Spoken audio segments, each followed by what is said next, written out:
Welcome to the HCI family of podcasts. We're your source for personal, professional, and organizational growth and development. We share our own original research, explore industry trends, and interview executives and thought leaders from across the globe. Join us for practitioner-oriented content around all things leadership, HR, talent management, organizational development, and change management. Maximize your personal and organizational potential with the HCI family of podcasts. Andrea Hollingsworth, welcome to the conversation today. Hi, John. It's so awesome to be here. Thanks for having me.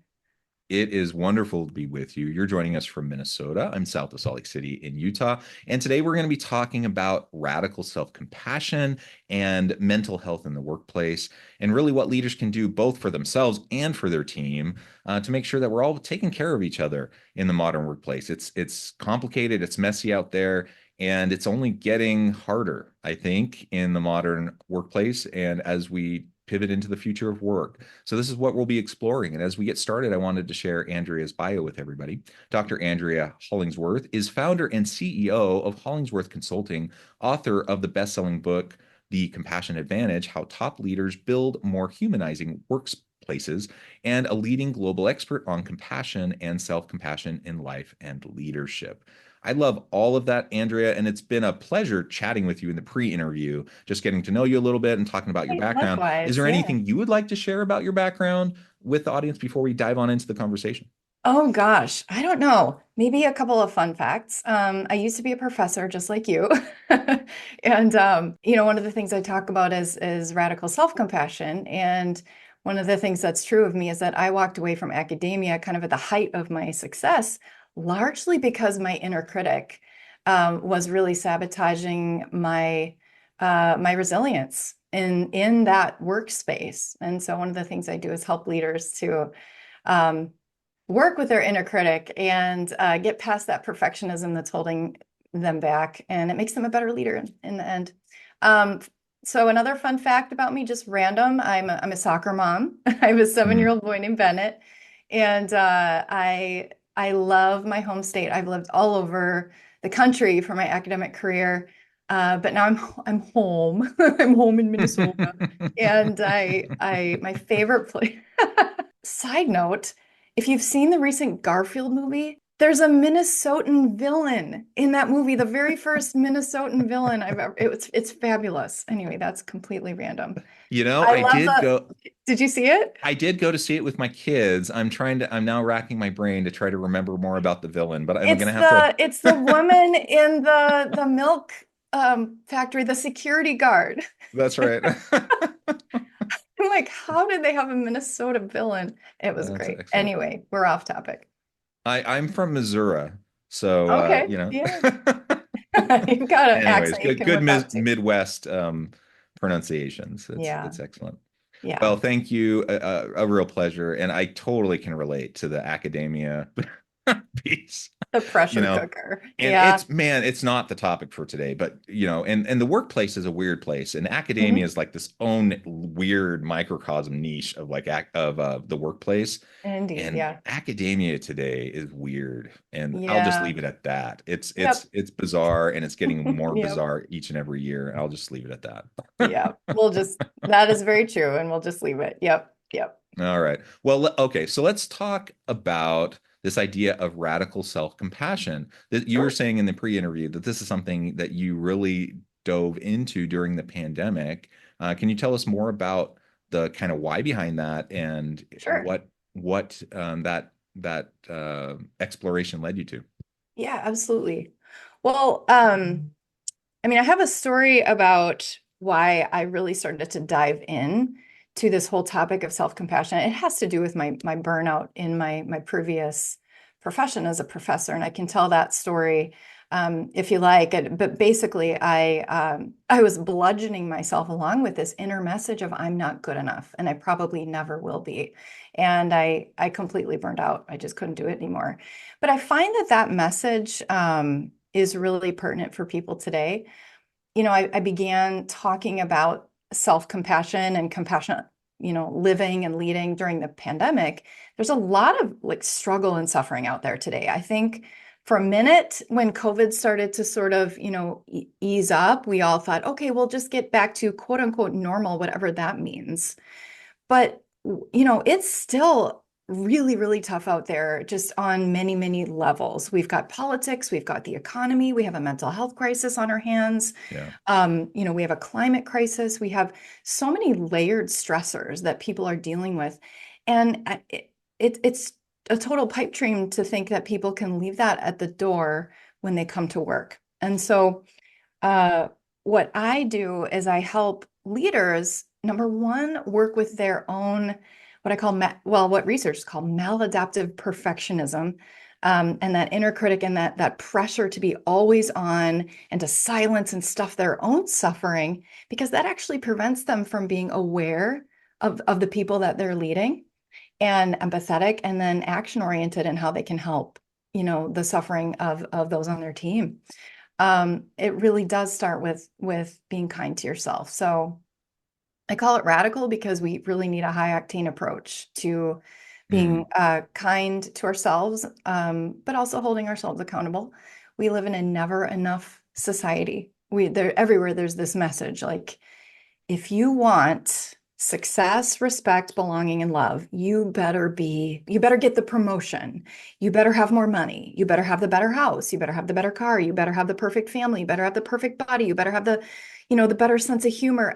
There's so much pressure on us that we feel it. We're in this soup and we internalize it. And I think a lot of leaders walk around there thinking, I absolutely have to, I have to be on all the time. And they don't know when good enough is good enough. Now, I'm all for healthy striving, but there is something that can happen where people just become more isolated and more depressed and more anxious and less resilient and less connected to other people because they're really stuck in their own heads about their own worth. And that really does make an impact. Radical self-compassion involves, like, first of all, our brains, when we make a mistake or become aware of an imperfection, if you look at the neuroscience of that, it's very interesting. That is processed in the anterior cingulate cortex. And that's the same part of the brain that processes pain, physical pain. And so this means that when we're beating up on ourselves internally, it hurts, literally, like it's painful. Yeah. And you can't learn and grow from whatever it is, whatever mistake, whatever, if your brain is on fire in that threat detection mode, that fight, flight, flee, fawn, all that stuff.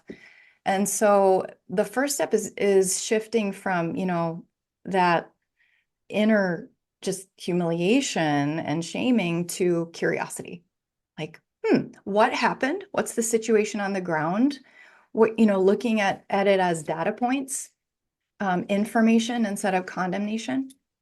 I'll tell a story here. So recently I was, this was a few months ago. I was at my son's soccer game and I missed seeing a soccer goal because I was looking down. And you want to take a guess at what I was looking at? Looking at your phone? Most people guess that. It's close. I was looking at a screen. I was looking at my computer because I had justified bringing my computer to the game because I wanted to make progress on ironically, the book I was finishing on compassion. Oh my gosh, not a good mom moment. So I was like, well, I'll just putter away at this chapter while Bennett's not on the field.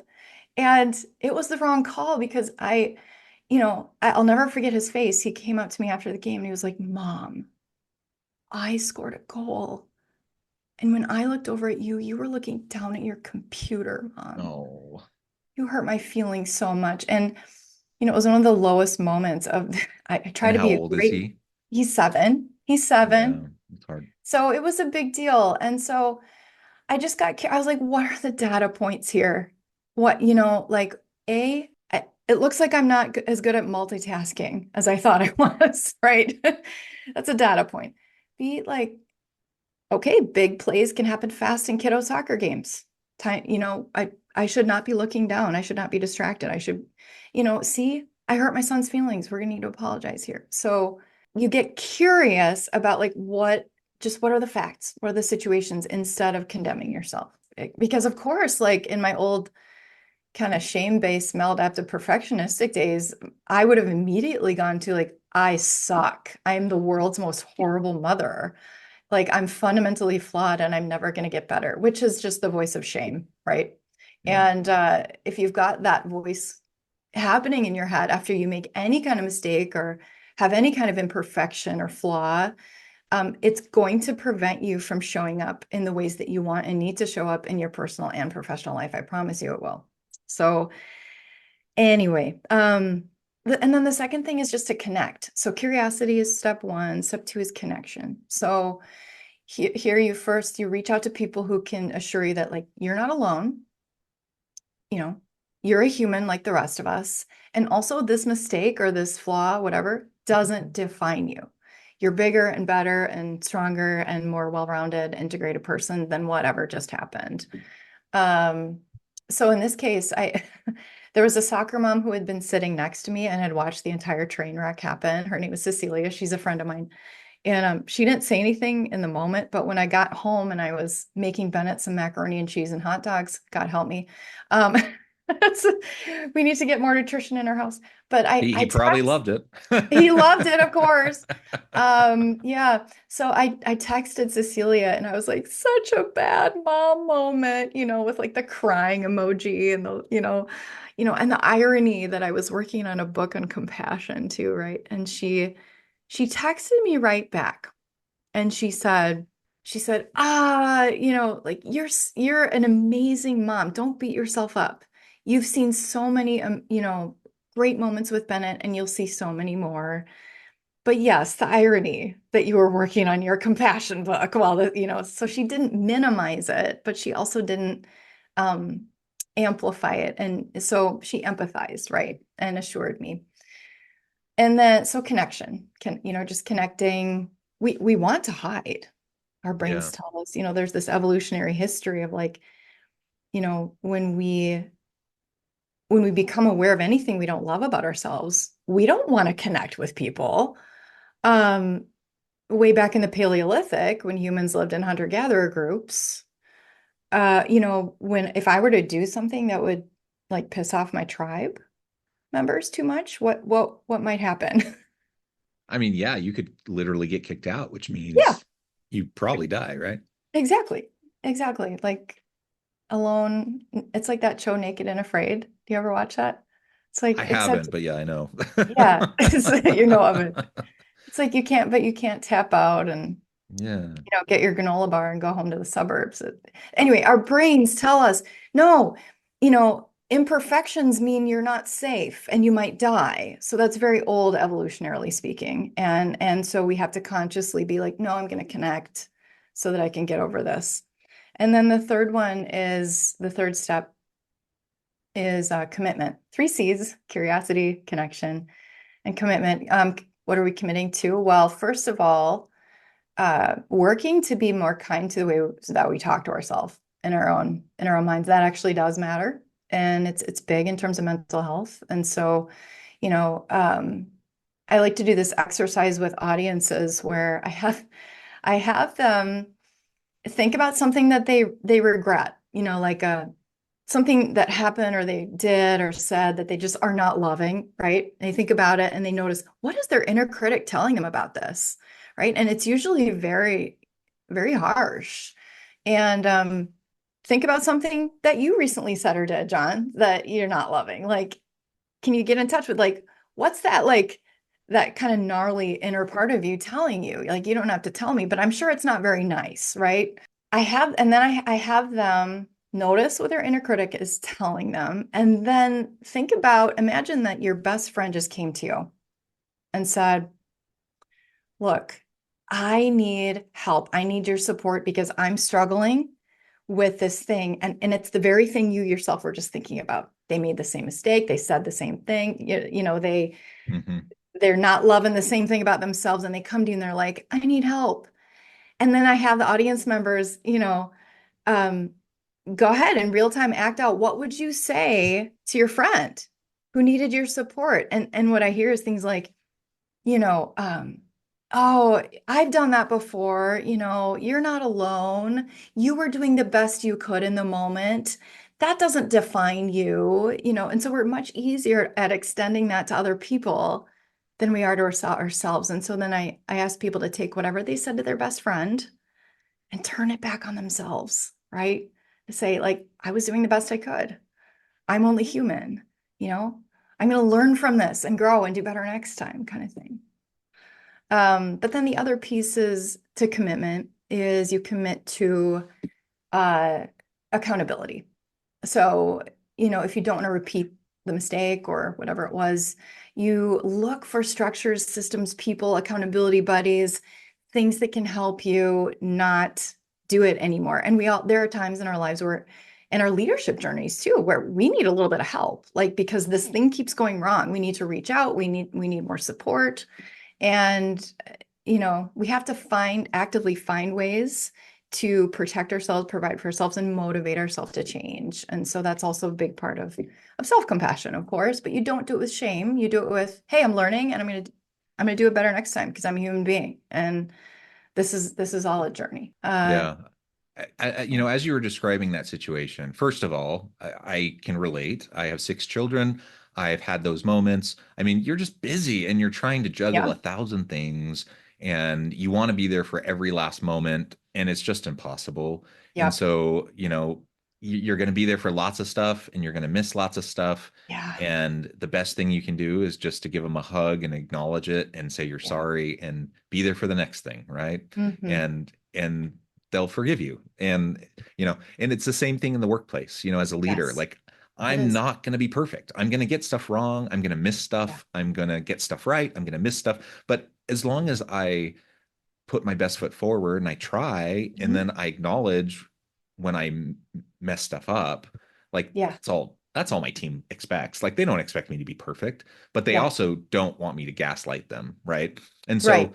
I just, like you said the word accountability, and that's really Yes. important. And Hmm. it's the difference between, like, as you were describing all of this, I was thinking, we all know people Hmm. who have no sense of shame, guilt, or Yeah. accountability.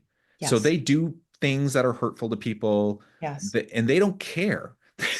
they Yeah. and they don't feel bad about it. And Yeah. and it bugs us to death, right? Yeah. There's And something there's something there's in something there. wrong There's a with category in the DSM actually for that. But anyway. yes. Yeah. Yes. And but most people aren't like that. Most people aren't like Exactly. that. And most Yeah. people, when they do something that hurts someone else, they know it, they Yeah. recognize it, they feel bad about it. Yeah. And Yeah.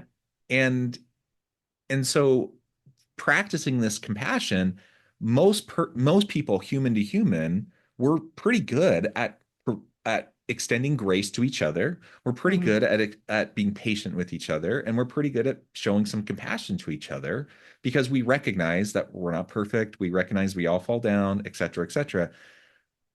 But we do struggle to do that for ourselves. And I'm not quite sure why. You probably know a lot more about the why behind that than I Yeah. do. But the reality is, whatever the why is for each individual person, we do need to be able to take a step back and to just realize beating ourselves up doesn't serve anybody. It doesn't, like, if I just sit there ruminating, like if you were to just sit there ruminating in that moment with your son and spend the rest of the night beating yourself up, Yeah. all that does is mean you're going to miss the rest of those moments the rest of the night with your son, right? Correct. You're gonna Instead of being able to exactly. make it It better, disconnects you from people. it Hmm. disconnects you. Yeah. Hmm. And the Yeah. same thing in the workplace. Like, all Exactly. it does is it just means you're going to miss all of the other opportunities for connection, for Yep. meaningful mentorship and coaching and all the other things that are Correct. going to matter for those Correct. people. And so we got to give ourselves a break. Yeah. And that's what they need. They want to be given a break. We need to give ourselves a break. Yeah, I amen to all that. And I also, there's something that can happen when we're really being hard on ourselves to our own nervous systems. That Mm, we just, there's a lot of anxiety, right? Have you ever been around somebody who just oozes criticality towards themselves and mm. other people? You can just feel it, right? And some of your listeners are out there thinking like, my boss is that person, right? And And so when leaders can learn to work with themselves in a different way with their own imperfections and share sometimes, there was a study, I think it was Adam Grant and his team that put out a study not too long ago. Managers were so in the in one group, the managers were asked to share with their team members the growth areas that they themselves needed to work on that came from their higher up. Okay. And then in the control group, I think the managers were asked to ask for feedback from their team members about their own leadership style. Okay. And at the end of the study, I forget what the positive was. It was something like,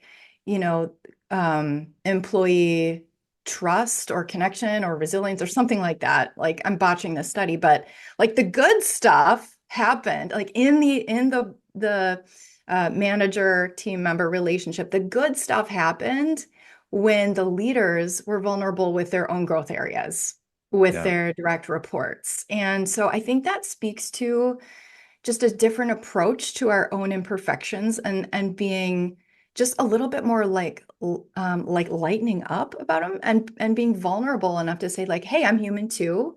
And here's what I'm working on. And I know you've got things you are working on too. And that is going to boost just morale.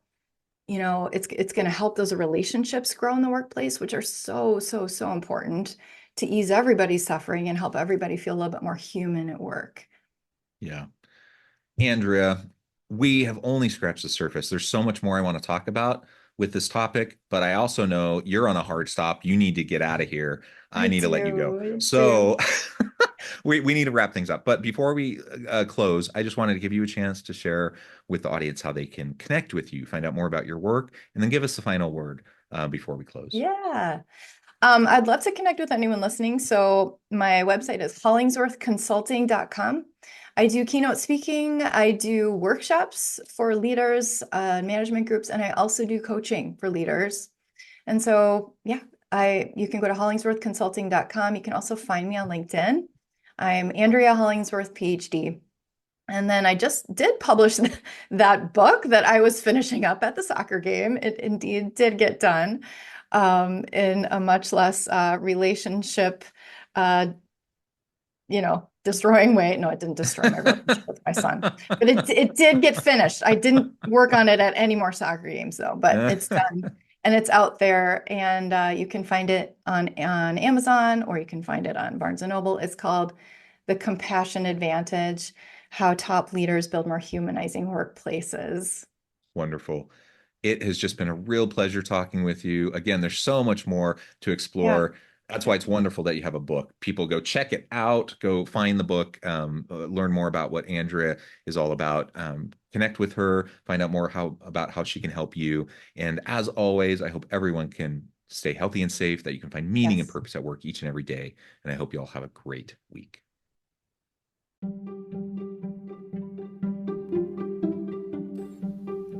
Thanks for joining us for this episode of the podcast. We hope you stay healthy and safe, and please join us again soon.